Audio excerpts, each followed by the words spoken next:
Hi കുട്ടികളെ, ഇന്ന് നമുക്കൊരു കപ്പയ്ക്ക അച്ചാറുണ്ടാക്കാം. കപ്പയ്ക്ക എന്ന് വെച്ചാൽ പപ്പായ. ഞങ്ങളുടെ നാട്ടിലൊക്കെ കപ്പയ്ക്ക എന്നാണ് പറയുന്നത്. നിങ്ങളുടെ നാട്ടിലൊക്കെ എന്തോ എന്ന് പറയുന്നത് കമൻറ്റ് ചെയ്തേക്കണേ.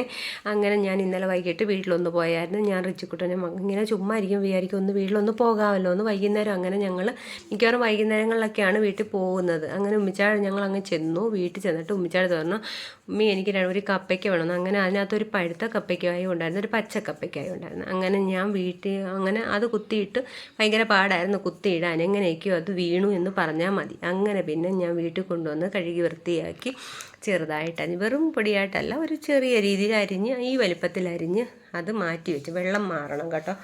അത് കഴിഞ്ഞിട്ട് മുളക് പൊടി, മഞ്ഞൾപ്പൊടി, ഉലുവാപ്പൊടി, വിനാഗിരിയാണ് ഞാൻ ഒഴിച്ചത്, കായപ്പൊടി, ഇതെല്ലാം കൂടെ മിക്സ് ചെയ്ത് ഇച്ചിരി വിനാഗിരി ഒഴിച്ചാൽ മതി, തോനെയൊന്നും വേണ്ട.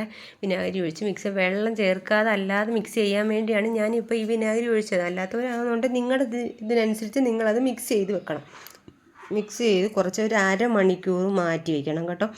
ഞാൻ 3/4 മണിക്കൂറോളം മാറ്റി വെച്ചു. കാരണം ചിലരാണെന്നുണ്ടെങ്കിൽ എന്തെങ്കിലും ജോലി ചെയ്തുകൊണ്ടിരിക്കുന്നവരാണെന്നുണ്ടെങ്കിൽ ഇത് സൈഡായിട്ട് ചെയ്തിട്ട് നിങ്ങളത് മാറ്റി വെച്ചാൽ ആ ജോലിയെല്ലാം തീർന്നതിന് ശേഷം നിങ്ങളിത് ചെയ്താൽ മതി. അങ്ങനെ പിന്നെ അതുമല്ല, ഇത് സ്കൂളിലൊക്കെ കൊടുത്തു വിടാൻ പറ്റിയ ഒരു അച്ചാറുമാണ്. കാരണം വെച്ചാൽ മിക്കവാറും എല്ലാവരുടെയും വീട്ടിൽ ഇപ്പോൾ സ്കൂളൊക്കെ തുറന്നതുകൊണ്ട് മാങ്ങ അച്ചാറോ നാരങ്ങ അച്ചാറോ വേറെ ഏതെങ്കിലുമൊക്കെ അച്ചാറുകൾ കാണും.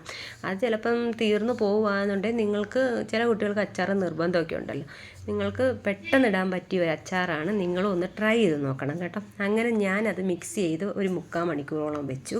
പിന്നെ അതിന് ആവശ്യമായ സാധനം എന്ന് വെച്ചാൽ കറിവേപ്പില, പിന്നെ കാന്താരിമുളക്, നമ്മുടെ സാധാരണ അച്ചാറിന് ഉപയോഗിക്കുന്ന വെളുത്തുള്ളി, ഇതെല്ലാം കൂടെ ഞാനത് വൃത്തിയാക്കി എടുത്തായിരുന്നു.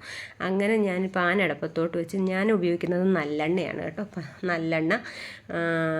നല്ലെണ്ണ എടുത്ത് ചീഞ്ചട്ടിക്കകത്തോട്ട് ഇച്ചിരി ഒഴിച്ചാൽ തോനെയൊന്നും വേണ്ട, കുറച്ചൊഴിച്ചിട്ട് കടുക് പൊട്ടിച്ച് നമ്മൾ ചെയ്ത് വെച്ചിരിക്കുന്ന വെളുത്തുള്ളിയും കറിവേപ്പിലയും കാന്താരിമുളകും കൂടെ അതിനകത്തോട്ട് മിക്സ് ചെയ്ത് ചെറിയൊരു വാടണം കേട്ടോ. എന്ന് വെച്ചാൽ വെളുത്തുള്ളി ഒത്തിരി കരിക്കുകയും വേണ്ട, ചെറുതായിട്ടൊന്ന് വാടി വരുമ്പം നമ്മൾ ഈ മിക്സ് ചെയ്ത് വെച്ചേക്കുന്ന മസാലയ്ക്ക് അത് ചിലപ്പോൾ ചിലർക്ക് എരിവ് കൂടുതൽ വേണം, കുറവ് വേണമെന്നവരാണെന്നുണ്ടെങ്കിൽ അതനുസരിച്ച് ചെയ്യുക. കൂടുതൽ വേണമെന്നവരാണെന്നുണ്ടെങ്കിൽ ആ എണ്ണയ്ക്കകത്തോട്ട് തന്നെ കുറച്ച് മുളക് പൊടിയും കായപ്പൊടിയും ഉലുവാപ്പൊടിയും കൂടെ ഇട്ട് കൊടുത്താൽ മതി.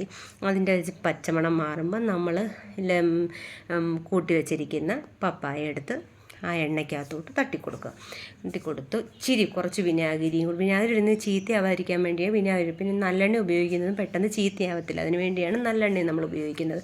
അങ്ങനെ അതെല്ലാം കൂടെ മിക്സ് ചെയ്ത് ചെറിയൊരു തീയിലിട്ട് ഒന്ന് വേവിച്ചെടുക്കണം. ഒത്തിരി അങ്ങ് വേവിക്കേണ്ട, ചെറിയ രീതിയിൽ. അതെല്ലാം നിങ്ങൾക്ക് കടിക്കത്തക്ക രീതിയിൽ ചെയ്യണമെന്ന് നിങ്ങൾ വേവിക്കാൻ നിൽക്കേണ്ട. വിനാഗിരി ഒഴിച്ച് ഒന്ന് ചൂടാക്കിയിട്ട് ഇങ്ങെടുത്താൽ മതി.